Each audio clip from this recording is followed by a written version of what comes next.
semoga sehat selalu ya. Tetap di rumah, tetap jaga jarak, tetap menggunakan masker, sehat selalu. Hari ini Ibu akan memberikan penjelasan, mereview beberapa soal perhitungan yang sudah Ibu berikan sebelumnya pada pemberian materi di Google Classroom. Mungkin beberapa dari kalian masih mengalami kebingungan, kurang memahami apa yang sudah kalian baca di materi yang Ibu berikan. Maka hari ini Ibu akan membahas beberapa soal utama yang akan Ibu jadikan soal-soal untuk ulangan harian maupun ulangan semester. Jadi Ibu harap kalian perhatikan, kalian pahami apa yang Ibu jelaskan pada video pembelajaran ini. Jika masih ada yang kurang dipahami dalam perhitungan ini, silakan hubungin Ibu secara pribadi lewat WA Ibu. Mari kita perhatikan apa yang Ibu akan jelaskan berikut ini. Ya, soal yang pertama. Seseorang bersepeda menempuh jarak 180 meter dalam waktu 30 sekon. 30 sekon itu artinya sama dengan 30 detik. Hitunglah kelajuan sepeda tersebut. Penyelesaiannya. Yang perlu kalian pahami dalam soal cerita adalah apa yang ditanya dan apa yang diketahui. Yang pertama, yang ditanyakan adalah kelajuan. Sesuai dengan apa yang kalian pelajari dalam materi sebelumnya, kelajuan dirumuskan sebagai S per T, yakni jarak dalam satuan meter per waktu, yaitu di sini kita ketahui sebagai sekon. Waktu dalam satuan detik atau sekon. Nah, kelajuan sendiri dilambangkan sebagai V, sehingga rumusnya V sama dengan S per T. S merupakan jarak. Berapa nilai jaraknya? Perhatikan, nilai jaraknya adalah 180 meter. Ya, pertama-tama tulis dulu diketahui. Apa yang kita ketahui? Pertama adalah jarak. Dan terus S yaitu 180 meter. Kemudian waktu. Satuannya waktu lambangnya adalah T.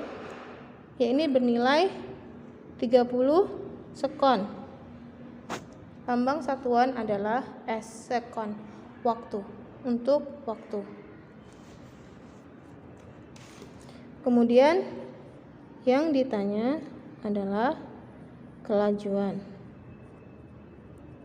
Dilambangkan P, satuannya meter per sekon.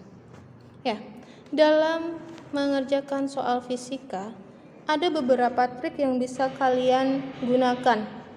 Tidak selalu kita harus hafal rumus, tapi dengan cara kita mengetahui satuan perhitungan yang akan kita hitung, kita bisa mengetahui rumusnya. Kalian perhatikan, kelajuan mencarinya adalah V sama dengan S per T. Kelajuan V, S adalah jarak, T adalah waktu. Kelajuan sendiri mempunyai satuan meter per sekon. Meter merupakan satuan dari jarak per satuan dari waktu. Meter per sekon. Sama bukan? S per T, M per S. Sehingga dengan mengetahui apa satuannya atau kita paham apa simbolnya, itu akan memudahkan kita untuk melakukan perhitungan.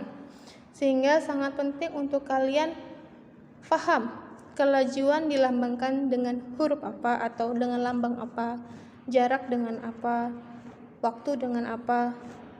Itu sangat penting. Karena kalau tidak, kalian juga tidak akan bisa mengerjakan soal perhitungan tersebut. Nah, setelah kita ketahui apa yang diketahui dan apa yang ditanyakan, maka selanjutnya kita akan jawab pertanyaan tersebut. Maka jawab V sama dengan S per T. S-nya nilainya 180 meter per 30 sekon.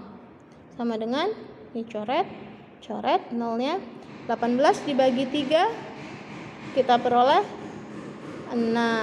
Maka kita peroleh berapa kelajuannya, yaitu kelajuan sepeda itu adalah 6 meter per sekon. Ya, saya harap kalian paham pada penjelasan soal nomor 1. Soal nomor 2. Seseorang melakukan perjalanan dari suatu tempat ke tempat lain dengan naik bus. Apabila jarak antara tempat tersebut 100 km ditempuh dengan kecepatan 50 km per jam, berapakah waktu yang dibutuhkan untuk sampai ke tempat tujuan? Nah, di sini yang ditanyakan adalah waktu. Berapakah waktu yang dibutuhkan?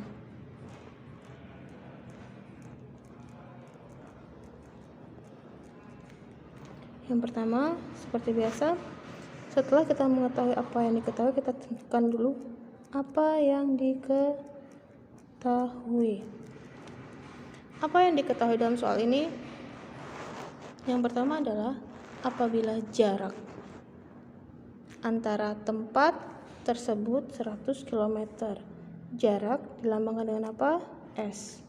100 km. Kemudian ditempuh dengan kecepatan.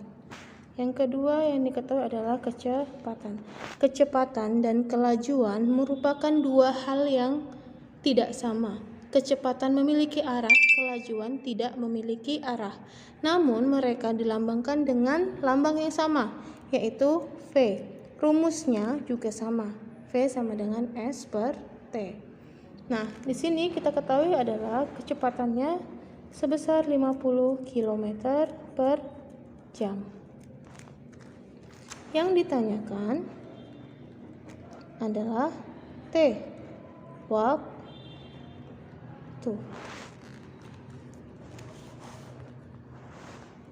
Bu, bagaimana sih caranya menghafal agar kita tahu bagaimana rumusnya kalau yang ditanyakan waktu? Terus kalau bagaimana rumusnya kalau yang ditanyakan jarak? Atau bagaimana rumusnya apabila yang ditanyakan adalah kecepatan itu sendiri? Maka kita bisa dengan mudah mengingatnya dengan cara seperti ini, membuat segitiga. Yang paling atas ini adalah S, sebelah kiri V, sebelah kanan T. Nah, ini adalah cara cepat untuk menghafal rumus tentang kecepatan ataupun kelajuan. Yang pertama, kalian tutup V-nya. Berarti jika yang ditanyakan V, maka rumusnya S per T. Jika yang ditanyakan waktu, maka rumusnya S per V. Sedangkan jika yang ditanyakan adalah jarak, tutup S-nya, maka rumusnya V dikalikan T atau kecepatan dikalikan waktu. Ya, diingat segitiga rumusnya S, V, T. Gampang kan? Nah, kita kembali ke soal. Maka jawabnya yang ditanya apa tadi? T. Maka bagaimana rumus mencari T? Tutup T-nya. Sama dengan S dibagi V. Jarak dibagi kecepatan. T sama dengan S per V. Sama dengan 100 km dibagi 50 km per jam. Maka diperoleh, ini nolnya coret, 10 dibagi 5, sisanya 2 jam. Jadi waktu yang dibutuhkan adalah selama 2 jam. Ya, soal nomor 3. Diketahui sebuah mobil melaju dengan kecepatan awal yaitu 2 meter per sekon. Setelah mobil melaju 4 sekon, kecepatan mobil tersebut bertambah menjadi 4 meter per sekon. Berapakah percepatan yang dimiliki oleh mobil tersebut? Percepatan diartikan adalah perubahan kecepatan. Nah, kalau dia semakin laju, maka percepatannya bernilai positif. Bila dia semakin lambat, maka percepatannya dianggap negatif. Nah, pada soal ini yang kita ketahui adalah kecepatan awal. Kecepatan awal yakni dilambangkan dengan FO sama dengan 2 meter per sekon. Terjadi pada waktu kapan? Pada waktu awal. Waktu awal di sini kita tidak disebutkan, maka kita anggap waktu awal adalah nilainya 0. Ya, jika waktu awal tidak diketahui, maka bisa kita anggap sebagai 0. Nah, kemudian kecepatan akhir yakni kecepatan mobil tersebut bertambah menjadi 4 meter per sekon. Ini adalah kecepatan akhir dengan waktu akhir yakni sebesar 4 sekon. Maka karena tadi ditanyakan A percepatan, jawab A sama dengan delta V per delta T, yaitu perubahan waktu kecepatan per perubahan waktu. Perubahan kecepatan yaitu kecepatan akhir dikurang kecepatan awal per waktu akhir dikurang waktu awal. Kecepatan akhir berapa? 4 meter per sekon dikurangi kecepatan awalnya 2 meter per sekon. Waktunya 4 sekon dikurang 0.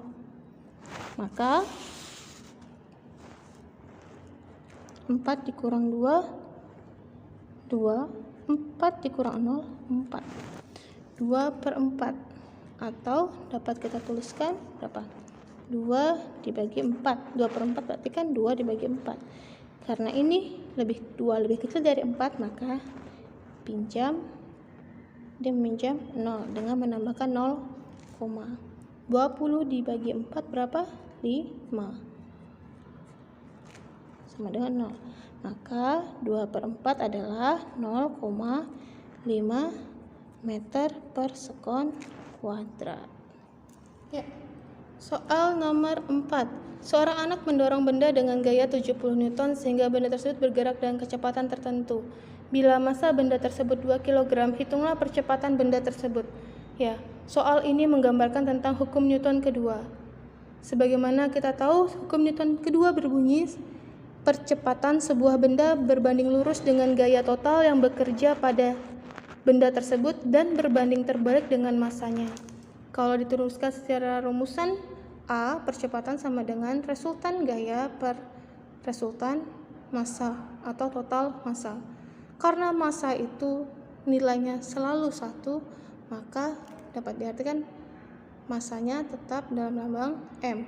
Sedangkan gaya, suatu benda bisa mendapatkan lebih dari 1 gaya untuk dia mengalami perubahan posisi atau perubahan bentuk ataupun perubahan gerak. Resultan gaya seperti ini ya, dilambangkan seperti ini dengan satuannya adalah Newton. Apa yang dimaksud dengan resultan gaya? Tadi seperti yang saya sampaikan, sebuah benda dapat mendapatkan lebih dari 1 gaya yang bekerja pada benda tersebut. Jika dikatakan ini sebagai F1 dan ini F2, karena gaya yang bekerja pada benda M ini sama arahnya, maka resultan gayanya adalah F1 ditambah F2. Sedangkan pada benda B, MB,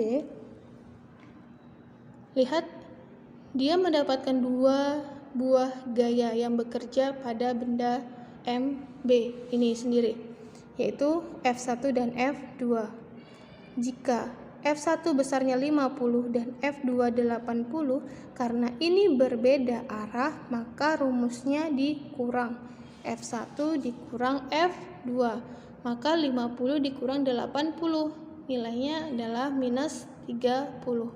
Nah, gaya nilainya mutlak. Kita tidak mengenal negatif atau positif, tapi selalu positif. Jadi kalau yang harusnya minus 30, kita tetap menuliskannya sebagai gayanya sebesar 30.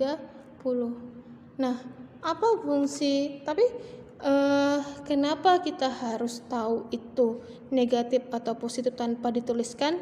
Itu akan menentukan arahnya. Jika ini nilainya negatif, maka berarti ini arahnya mengikuti gaya yang paling besar nominalnya, yaitu F2. Berarti benda ini akan bergerak terdorong ke arah kiri. Itu maknanya dari simbol negatif ataupun positif, yaitu kita akan melihat arah kemana benda itu akan bergerak.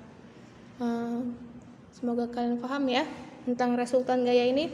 Nah, kita kembali lagi ke soal awal, yaitu soal yang di atas. Di sini diketahui gayanya F. Karena ada cuma satu gaya, maka kita tulis F. F sama dengan 70 Newton. Ya, di sini cuma ada satu gaya ya. Jadi cukup kita tuliskan F sama dengan 70 Newton. Kemudian yang diketahui yang kedua adalah M.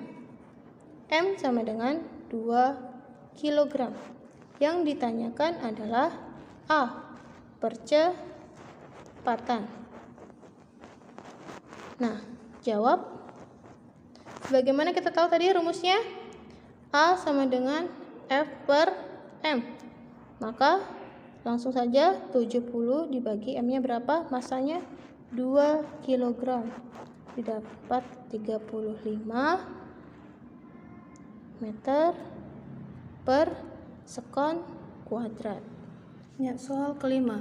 Sebuah benda bermassa 4 kg diam di atas tanah. Benda tersebut mengalami percepatan gravitasi sebesar 10 meter per sekon kuadrat. Gaya berat yang bekerja pada benda tersebut adalah sebesar. Jadi, kenapa sebuah benda yang diam pun bisa dikatakan mendapatkan sebuah gaya? Karena pada dasarnya kita bisa berdiri di atas tanah, bisa memijakkan tanah itu karena kita mendapatkan gaya tarikan oleh gravitasi bumi. Nah, besarnya gaya yang kita peroleh dari gaya gravitasi tersebut dilambangkan sebagai gaya berat. Gaya berat bisa dituliskan sebagai W. Nah, untuk rumusannya kita ingat F sama dengan M dikali A. Nah, A adalah percepatan. Di sini kita akan mengganti A dengan percepatan gravitasi. Maka lambangnya kita ganti W sama dengan M dikali G. Ya, ini adalah gaya berat, ini adalah massa benda, G adalah gaya gravitasi. Kita bisa masukkan nilainya.